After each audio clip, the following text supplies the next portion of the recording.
Hi there, beautiful souls. Welcome and thank you for watching. I'm Gabrielle, retired medium in Germany, and I like to share some of my otherworldly experiences and insights. So, this is about a vision I once had. I call the Golden Door or the Golden Gate.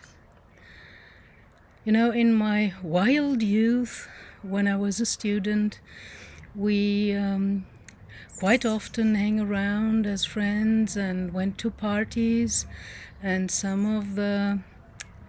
um, some of the friends kind of shared flats like me as well, or even more out to the rural old farmhouses, which were much cheaper if you shared them with some others than just renting a little flat or a room in the town of the university.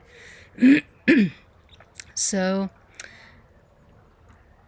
30 years ago, in one of these situations, I was invited to go to a party in a rural shared community like that, you know. And the guy that invited me said that the guy who owns or who rented the farmhouse, he's a Bahai. Never heard that before, didn't know what that was, but was also not curious enough to ask about it. And then years later, when I already exited the Rosicrucians, I still had a friend who also exited the Rosicrucians, and we were living in the same small village just across the street, and kind of trying to help each other out, leaving the Rosicrucians and now having your own life, because usually if you are in a group like that, you make friends there, and your kind of normal friends from your normal life fade away, and suddenly you stand there and you have only Rosicrucian friends. And when you exit the Rosicrucian group, more or less, they don't contact you again. I was even told by one of the elders they are kind of ordered to not have contact any longer with people that exited the Rosicrucian group. So we helped each other out, building our new lives outside of that kind of sect-like organization of the Rosicrucians.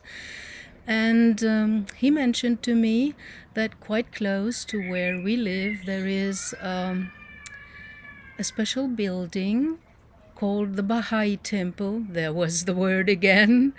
And they are kind of a new religion or community, and you can just go there without being a member and sit in this very special building in silence and meditate.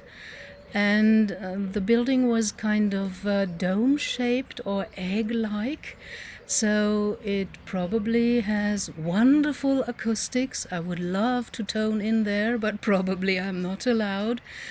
So after that friend told me about the Bahai Temple, I looked it up and found out a little bit more, that it was kind of a new religion claimed by a Persian or Iranian man called Bahai. And I went there just 10 or 15 minutes by car, and I entered the building, which was wonderful, beautiful, had this dome shape ceiling, and I was all alone in there. And I just sat down in the rows, like in a church, you know, and closed my eyes and kind of went into the alpha meditative state. And then suddenly I got some kind of, I call it a vision, you can call it whatever you like. I saw something in front of my mind's eye, my inner eye, and it was a road leading towards a gigantic double-winged golden door, and there were kind of hieroglyphics on the doors. They seemed to be metallic, and shiny like nothing, because was like pure gold, and they were opening up a little bit, and behind there I saw only white light, nothing else. And I was just overwhelmed, sitting there kind of looking inside at this wonderful, beautiful image of the golden door with the white light behind. And it was like, like mist or something, and it was all white. And I couldn't see anything, no angels or figures or something behind that door. So that was it. I went home with that and didn't know what to make of it. I did not even ask. Later I found out you really have to ask spirit world. If you don't ask a question, you cannot get an answer. And as I was brought up so authoritatively by my father and my parents, the generation of the World War II, I was not trained to ask. I was trained by my father to obey, like a little soldier. I say this and you go and do this. And no questions, no explanations, just do it. Boom. That was the way of my father, and I was brought up like that. So I really had to learn to ask questions, not to the outside and other people, but to my inside, where there is the connection with spirit world via my heart, and the connection to higher self, my soul, with the spirit, the spark of source, all that is within the soul. And then it happened some years later that I got the answer to that image I received. And that was quite funny how it was kind of orchestrated, because I think it's already 2 years now that another friend of mine opened up her garden together with her husband, and it was not a garden near to a house like my little garden where you see me now today.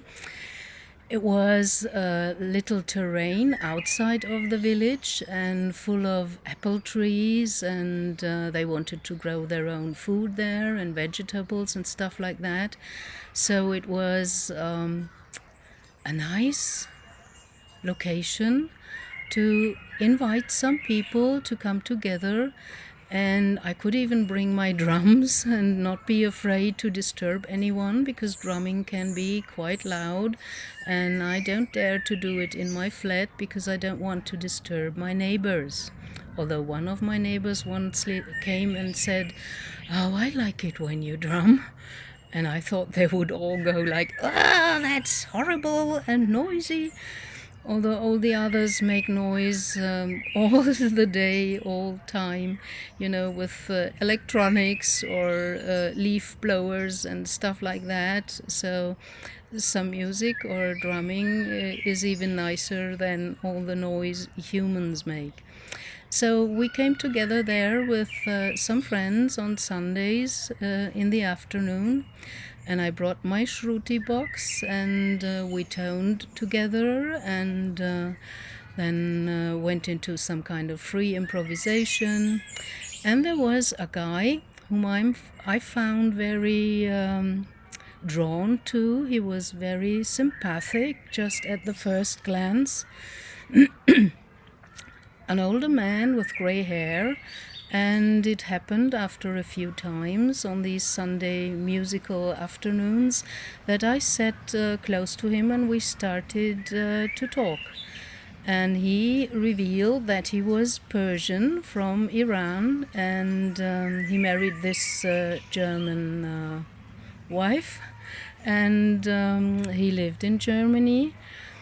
And well, I was kind of very open, because in my travel through India in the 80s, I met some Persian students there, and they were such kind and cultivated people, I was really impressed. So I was kind of starting to smile when he told he was Persian, and I suppose as kind of a foreigner in Germany, he often experienced the contrary from German people. So he was delighted as well.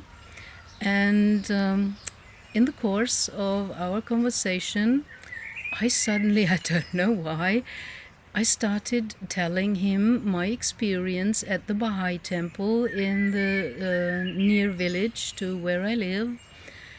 And then he started shining, and kind of opening up even more and kind of blossoming. And he said, "Oh, that's interesting. I am a Bahai. I belong to the Bahai community. And what you saw is the name of the founder. Because if you translate Baha'u'llah, that means the golden door. So, wow, there I got my answer, what I perceived in that vision. And I really loved that. And funnily enough, that man had kind of the oriental rhythm in him without never having played an instrument. And as I also brought my handpan to these afternoons, he once sat down in front of it and wanted to try it out, so I showed him how to use the fingers and which part of the finger and how to touch it. So you have to touch the handpan more like as if you're hitting it, and it's kind of like a fiery oven where you go off very fast so that it can swing and vibrate the tone. If you just hit it with the finger and you don't take off your hand, then it cannot resonate and you don't get the full wonderful handpan sound. So he sat down in front of it and suddenly started some kind of oriental rhythm, which I tried out on my drums at home. But for me, as you know, a German, I don't have this oriental style of drumming within me, and was always hard to train that. And he just flowed over from this. And it was so wonderful, and I joined in with the drums and some others with some other small percussion instruments, and we had such a wonderful session. And then we even started singing and toning, without having planned that before, or as everybody was kind of from a different culture, what do you sing then? So we just used the tones from the toning, the vocals, and improvisated freely, and that was the most wonderful experience I had. And when the evening came and we all kind of prepared ourselves to leave, the woman of this Persian man came to me and embraced me, and she said to me, "Thank you so much for opening up my husband." And I didn't know what she meant, I wasn't even aware of doing anything. I just had fun for myself, and we all had shared fun while toning and playing music together. And then because I looked so kind of surprised and astonished, she explained a little bit. She said, "My husband just went into retirement, and suddenly he became depressive because the worth of a man very often is combined with his profession, and if that ends and they don't have a hobby, then they kind of fall into a hole. And he missed the social contact from his work, and kind of the challenges, and to prove to himself in his work as a professional that he's good at what he's doing. So all that has fallen away." I didn't know that. The guy seemed totally normal to me. And she said, no, he was so depressive. He didn't know what to do.